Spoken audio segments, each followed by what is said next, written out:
Welcome to the American Citizens Abroad podcast. I'm Michelle, and today I'm chatting with Juanita Ingram, matriarch of the Ingram family and the brains behind the award-winning reality docuseries, The Expats International Ingrams. Welcome, Juanita. Thanks for chatting with us today. Thank you so much for having me. I'm very excited to be here. Could you share with us a little bit about your own stories as an expat? What took you abroad, and how long have you lived overseas? Sure, my journey started in 2011. We moved to London from Indiana, and I'm originally from Chattanooga. We moved because of my husband's job. And so I am what people consider the typical trailing spouse. And so he kept getting promoted, and we moved to London, lived there for about 5.5 years, moved back to the US for a bit, and then we moved to Taiwan for the last 2 years for my husband's job. And just 2 months ago, we moved to Singapore again for my husband's job. We've been doing this for about 10 years now. This makes our 10th year as expats. What inspired you to create your reality show, The Expats International Ingrams? Well, my background, I'm a licensed attorney. And at one point in time, I had my own law practice. I'm a contracts attorney. I did some employment law, and I had clients that were in the reality space and genre that I represented. I was on set with them and negotiating agreements and seeing filming and taping and just really learning about that particular genre within the film industry. I'm also an actress, and I was signed to an agency in the UK. And I started in theater as a child and went back to acting when I couldn't practice law full time when we were living in London. And I just saw a need for a family oriented show that really showcased what it was like to live abroad. We just didn't have anything that did that. And as a filmmaker and a storyteller, you always want to do something that hasn't been done. Within the reality spectrum, also, there's usually a stereotypical formula for entertainment, for drama, that is oftentimes, or it feels very produced.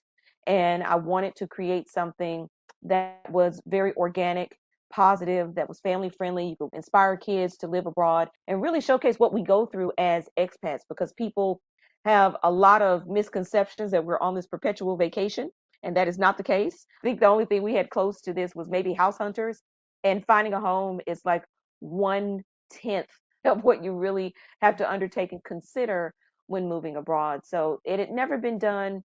We used to do an event called Soul Food Sundays in London, where we would go from house to house. And it was basically all the African American people that we could contact or living in London. And we were having a barbecue celebrating a family that was moving back to America. And we could have been anywhere. We were barbecuing, kids were running on the lawn.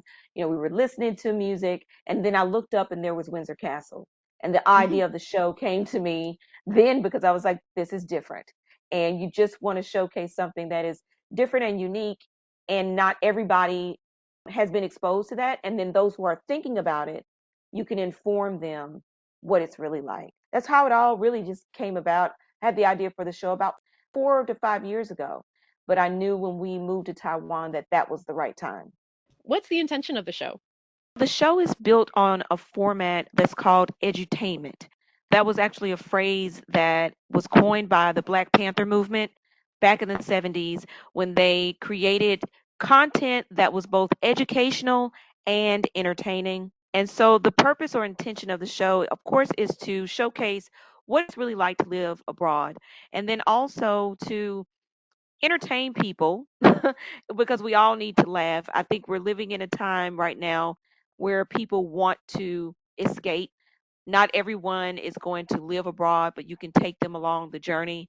And then also to educate people what it's like to live in other countries, to learn other languages, and particularly for children, what it's like to maybe think about studying abroad, learning another language, being a third culture kid. So exposing people to the lifestyle of being an expat, which a lot of people told me they didn't even know what the word expat meant.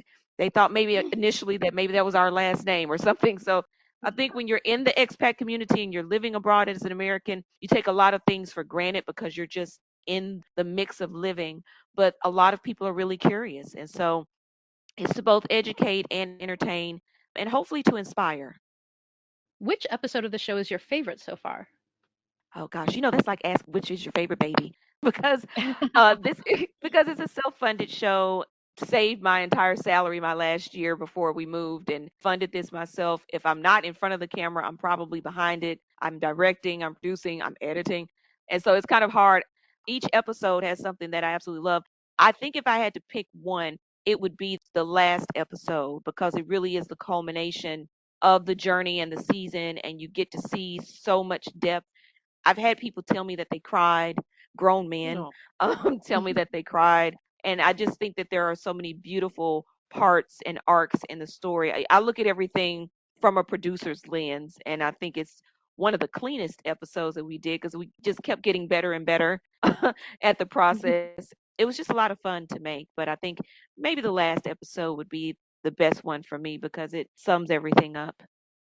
What has surprised you most being an American abroad? What were you not expecting in your life abroad?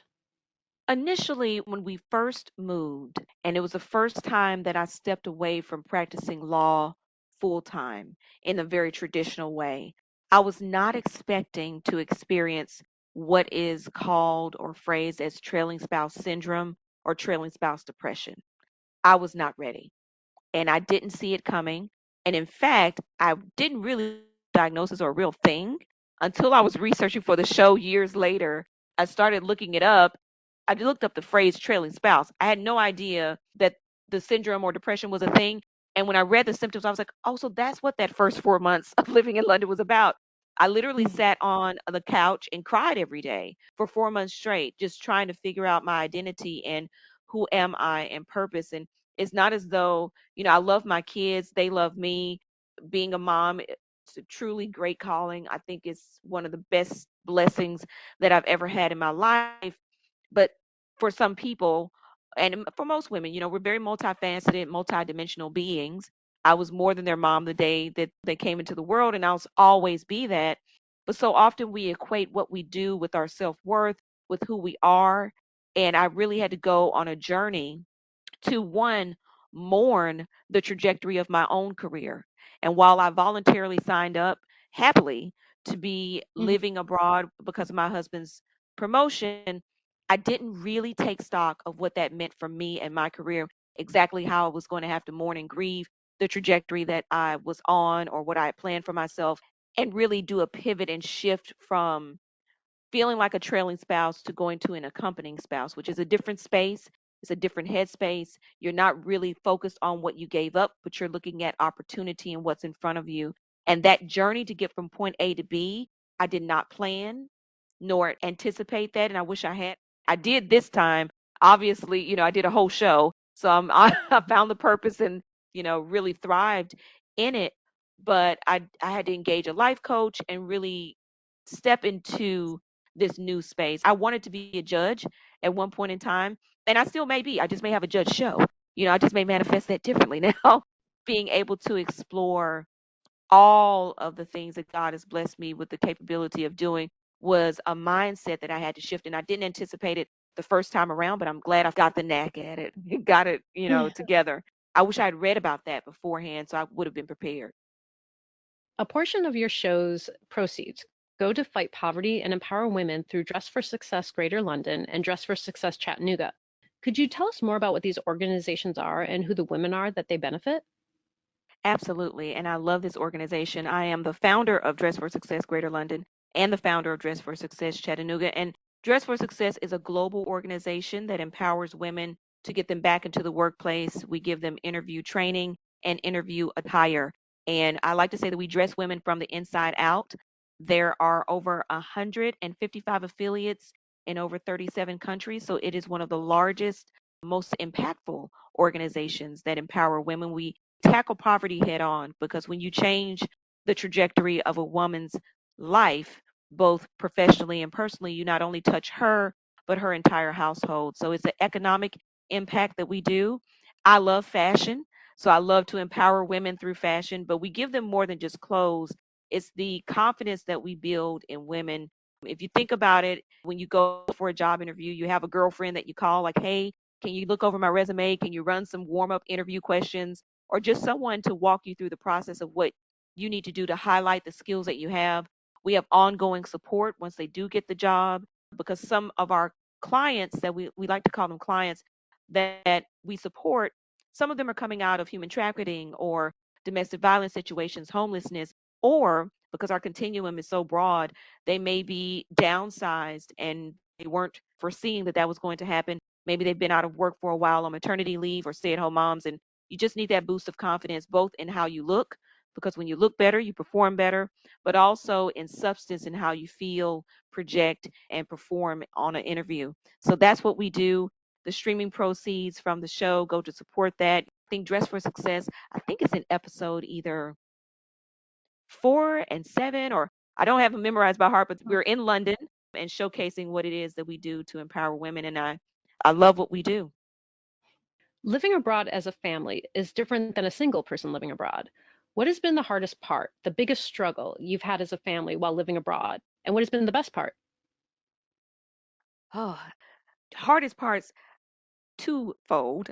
I think when you have third culture kids, it's always, as a mom, you're always first and foremost concerned about them settling and finding their way and meeting friends and then having to leave friends and picking schools and having educational opportunities that are optimal and just being able to help them navigate this constant change, which I see in my children has been a huge blessing. There are adults that don't deal with change very well. So helping kids to navigate that. And then this time around when we moved, my daughter is 13, my son is 11. So they have attachments, they have friends, helping them emotionally navigate through change. I think has been one of the biggest. That also coupled with packing for people, because it's not just yourself, but packing and unpacking and organizing a home for a lot of people is always a struggle, especially Mhm. for me because I'm a bit of an A-type personality, and I've had to loosen up on my OCD tendencies just for the sake of everybody's peace.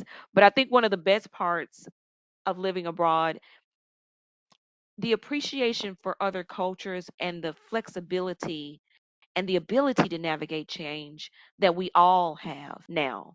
My kids have seen over 27 countries.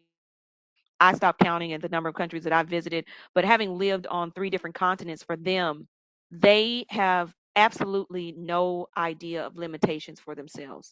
They have a very diverse group of friends that they've accumulated over the years, and they feel at home anywhere. And that's a beautiful thing to see, to be able to build the ability to be flexible and to appreciate others and to be multilingual. I think it's just been a real blessing for us as a family and for myself, and that there are certain skills and gifts and talents and passions that I would have never pursued had I not stepped away from the traditional practice of law and expanded my capabilities to be an author, an actress, a filmmaker, and all of these things that I was too busy adulting in the traditional way to do before we moved, and never took a moment to really say, well, Juanita, what really makes you wake up on fire? What do you do, or what can you do that you never feel like you're working? And what all can you do with your law degree? Film is a business, entertainment is a business. And so it's used in a different way. I feel excited about everything that I touch. And I'm not sure that I would have arrived at that space had it not been for living abroad. Some families have difficulties and sometimes fail as a family living abroad. What do you think makes a successful family experience while living in another country? And what advice would you give to other families? I would give the advice before you get on the plane, sit down and talk about what does success look like for you and your family. What does that look like for you? What does a successful international assignment look like? What do you need? And don't be in denial about what it is that you need. I think if you're a trailing spouse, to go from trailing to accompanying is a journey, and it's a journey in the headspace. Let go of what you think that you are giving up and focus on the opportunity that's in front of you. But in the process of letting go, give yourself permission to mourn that which was familiar, that which was comfortable, because the process of going into something that may be uncomfortable for a period of time is for you to arrive at something greater. But I think enlisting in a life coach does not hurt anything. And for the spouses that if your job is the one that's leading there, I think you have to be extra sensitive to your spouse that's trailing or accompanying you.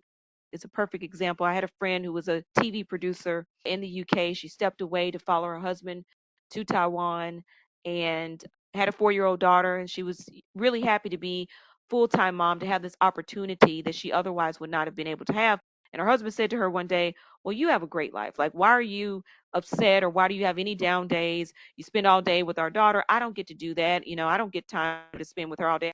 What could you possibly have to complain about?" And I had to explain to him and to her and say, you have to acknowledge and not shrink from the reality that there's a part of us that we're starving. And you agree to do that. You cannot blame your spouse for it. You have to starve a particular side of you, and that's okay. You'll feed it in a different way. But with every starvation, there's a hunger pain. So he doesn't have to starve being a dad.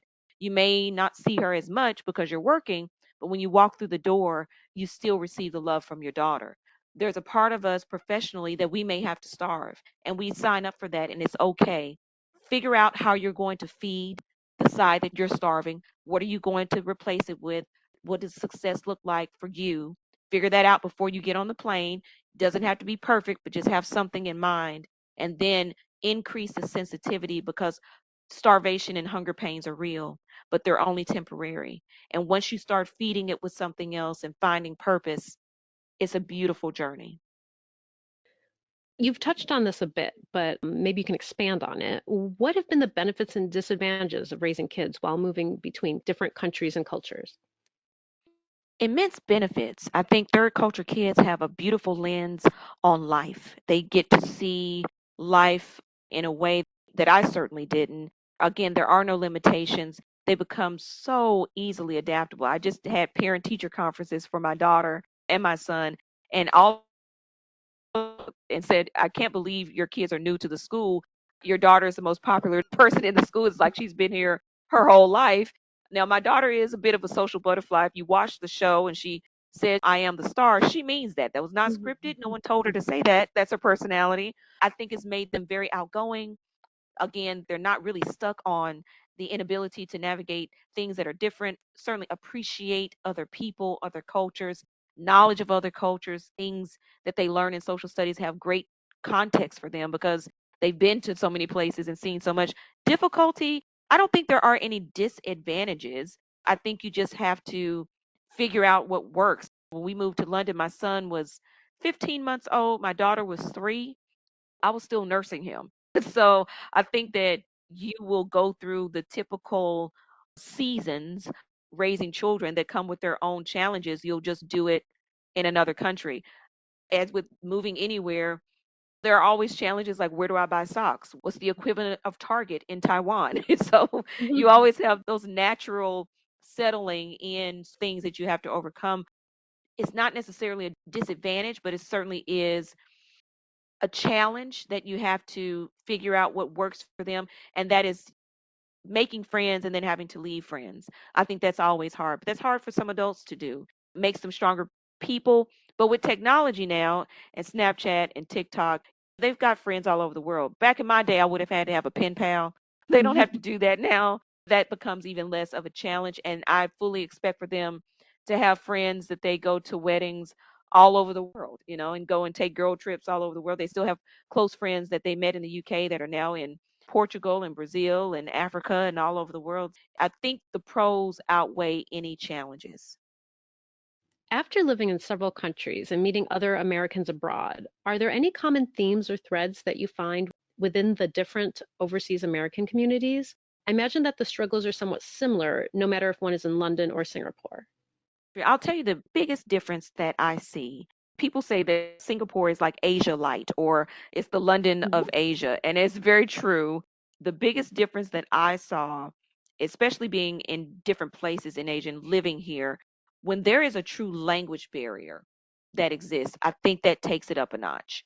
And that's what I experienced when we moved to Taiwan. If you don't speak Mandarin, you're really going to have a problem. They're trying, but it is a challenge. It is not like Singapore where everybody speaks English and it's no big deal. And it's very much like living in London. London was culturally different, and British English is very different than American English, but it's still English. And at least someone can explain to you how you just misspoke. But when you are in a country like Taiwan that is very local language driven, it is challenging because then it becomes an issue. And thank God for Google Translate. There were still some things in the grocery store that I could never figure out what those greens were. They tasted great. I just cooked them like they were collards or mustard greens, but they weren't. I'm not sure what they were. And you just have to sort of navigate streets and street signs that are not in English. And also, as being African American, there is a distinct difference when you're in an environment that hasn't seen a lot of diversity.